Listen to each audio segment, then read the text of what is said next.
இனிமே கண்ணை மூடிட்டு கடலை எண்ணெய் வாங்கலாம். ஏன்னா மந்த்ரா கடலை எண்ணெய் இதயத்தின் தயாரிப்பு. வறுக்க பொரிக்க ஏன் எல்லா சமையலுக்கும் மந்த்ரா தான். மந்த்ரா கடலை எண்ணெய், அபார ருசி, ஆரோக்கியமான உடல் நலம்.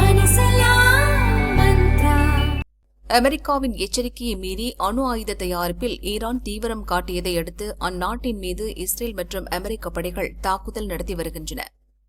அதற்கு பதிலடி கொடுக்கும் வகையில் ஈரான் படைகள் பக்ரைன், சவுதி அரேபியா, கத்தார், ஐக்கிய அரபு எமிரேட்ஸ் மற்றும் ஈராக் நாடுகளில் உள்ள அமெரிக்க தளங்கள் மீது ஏவுகணைகள் மற்றும் ட்ரோன் தாக்குதலை நடத்தி வருகிறது.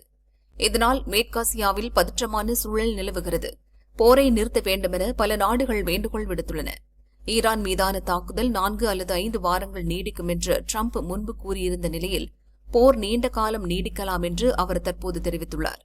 ஆனால் நீண்ட காலம் போர் நீடித்தால் ஏற்படும் அபாயங்களை பென்டகனில் உள்ள அமெரிக்க ராணுவ உயரதிகாரிகள் அதிபர் ட்ரம்பிடம் எடுத்துரைத்துள்ளனர். ஈரான் தரும் பதிலடியை சமாளிக்க முக்கிய ஆயுதங்களுக்கு, குறிப்பாக ஏவுகணை அமைப்புகளுக்கு பற்றாக்குறை ஏற்படலாம் என்று அவர்கள் தெரிவித்துள்ளதாக தகவல்கள் தெரிவிக்கின்றன. இஸ்ரேல் கடந்த 2 ஆண்டுகளுக்கு மேலாக ஹமாஸ் மற்றும் ஈரான் லெபனானுக்கு எதிராக சண்டையிட்டு வருகிறது. அதேபோல ரஷ்யாவுக்கு எதிராக உக்ரைன் 4 ஆண்டுகளுக்கு மேலாக போரிட்டு வருகிறது. இஸ்ரேல், உக்ரைன் இரு நாடுகளுக்கும் அமெரிக்கா ஏவுகணை உள்ளிட்ட பல ஆயுதங்களை வழங்கி உதவி செய்து வருகிறது.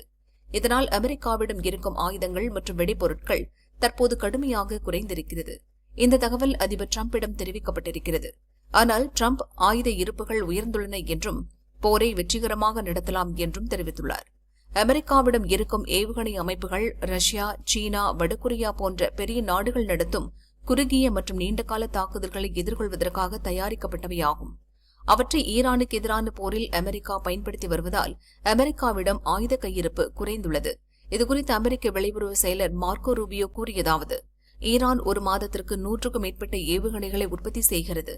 ஆனால் அமெரிக்காவும் அதன் கூட்டாளிகளும் ஒரு மாதத்திற்கு 6 அல்லது 7 இடைமறிப்பு ஏவுகணைகளை மட்டுமே உற்பத்தி செய்ய முடியும்.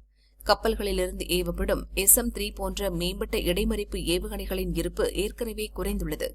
ஏமனின் ஹவுதி குழுவினருக்கு எதிரான நடவடிக்கைகள் மற்றும் இதற்கு முன் ஈரானுடன் நடந்த மோதல்களால் இது மேலும் குறைந்துள்ளது என மார்க்கோ ரூபியோ தெரிவித்துள்ளார்.